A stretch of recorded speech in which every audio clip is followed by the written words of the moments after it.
Toute l'actualité dans la métropole lilloise, eh bien c'est tout de suite. Bienvenue à vous tous en ce tout début de semaine, en ce lundi 24 septembre.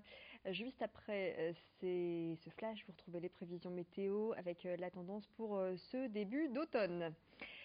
À Roubaix, une trentaine d'arbres centenaires abattus le mois prochain sur le boulevard de Douai. Cette décision fait déjà bondir les défenseurs de l'environnement qui ont lancé une pétition en ligne. Et cette pétition a déjà recueilli 3000 signatures. Selon ces défenseurs de l'environnement, ces arbres sains participent à l'écosystème de la ville, même remplacés par de nouvelles plantations. Leur abattage ne passe pas auprès de certains habitants. Du côté de la mairie, eh bien, on se justifie d'un projet d'aménagement de pistes cyclables et de trottoirs plus larges pour favoriser l'utilisation de transports doux et le bien-être des piétons. Interrogé par Xavier Sili, Alexandre Garcin, adjoint au maire de Roubaix, s'explique.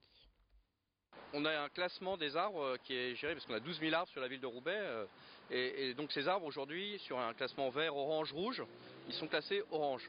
C'est-à-dire que là, quand on va toucher au système racinaire et qu'on va refaire les trottoirs, de toute façon, ils passent en catégorie rouge, c'est-à-dire qu'ils sont condamnés à court terme, quoi. Donc la meilleure des solutions, c'est d'en replanter.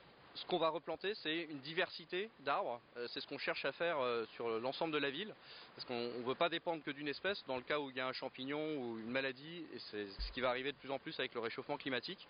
Il faut au contraire qu'on ait une diversité d'arbres. Donc là, c'est ce qu'on va justement créer.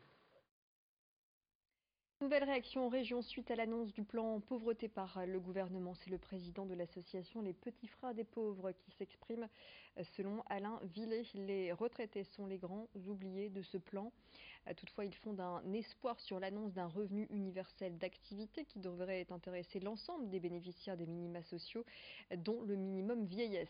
Enfin, la création de 300 centres sociaux pour lutter contre l'isolement laisse perplexe le président de l'association. Je vous propose d'écouter ses arguments au micro de Margot Sailly. L'espoir que nous fondons, c'est sans doute avec le revenu universel d'activité, qui est une des mesures phares de ce plan, qui devrait intéresser tous les bénéficiaires des minima sociaux, dont le minimum vieillesse.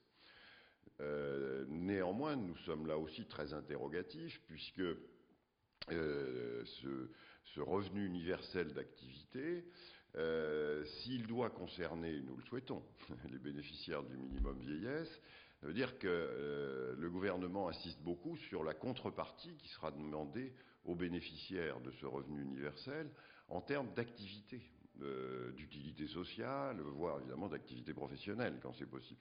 Alors s'agissant de personnes âgées, et singulièrement de personnes très âgées, on peut quand même se poser des questions. Biotop, ça signifie lieu de vie en grec et c'est le nom choisi par l'AMEL pour son futur bâtiment. La pose de la première pierre s'est déroulée ce matin en présence des élus locaux et des entreprises en charge de la construction.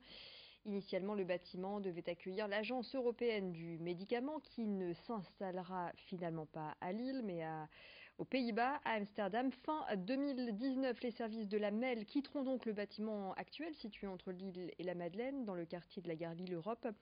Ce bâtiment de 30 000 m² situé entre l'île Grand Palais et le Conseil régional entend ainsi répondre à des critères environnementaux. L'idée étant également de concentrer les différentes institutions de la métropole dans le même quartier. Explication recueillie ce matin sur place par Lucille Berthe-Constant.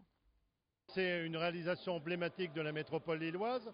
Nous allons devenir capitale mondiale du design et effectivement, c'est un bâtiment symbolique de ce que peut être toute l'attractivité d'une métropole en mouvement. Donc nous sommes plusieurs et beaucoup d'élus de la métropole à venir célébrer cette première pierre parce qu'elle allie à la fois des logiques de développement, de préservation de l'environnement et aussi d'innovation. Je pense que c'est un beau symbole pour notre métropole. Et on est juste à côté de la région, donc c'est très bien, ça montre les collectivités qui veulent travailler aussi ensemble.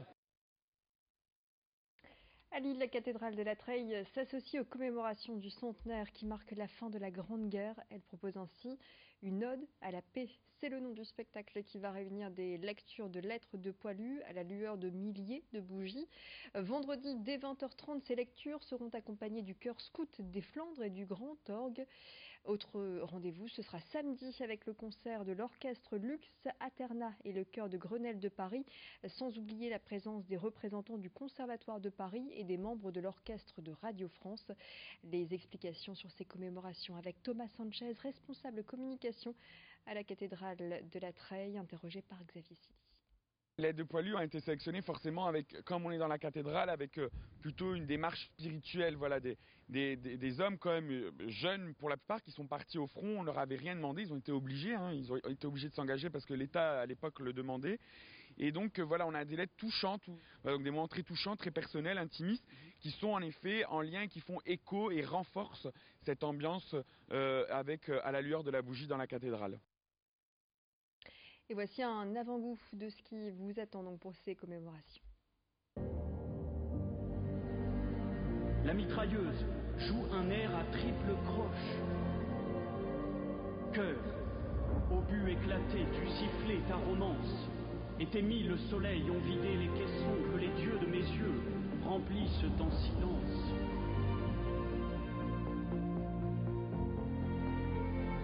Pourpre, amour, salué par ceux qui vont périr.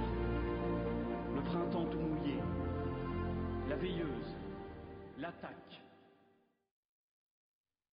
Voilà, plus d'infos sur www.odealappaix.com. Sachez que c'est gratuit, les festivités sont gratuites, mais vos contributions sont les bienvenues. Les bougies, les luminaires auront coûté 30 000 € à la cathédrale Notre-Dame de la Treille pour célébrer donc ce centenaire de la fin de la Grande Guerre. Fin de cette édition, c'est tout de suite l'heure des prévisions météo avec une belle amélioration pour les prochains jours après ce week-end plutôt maussade.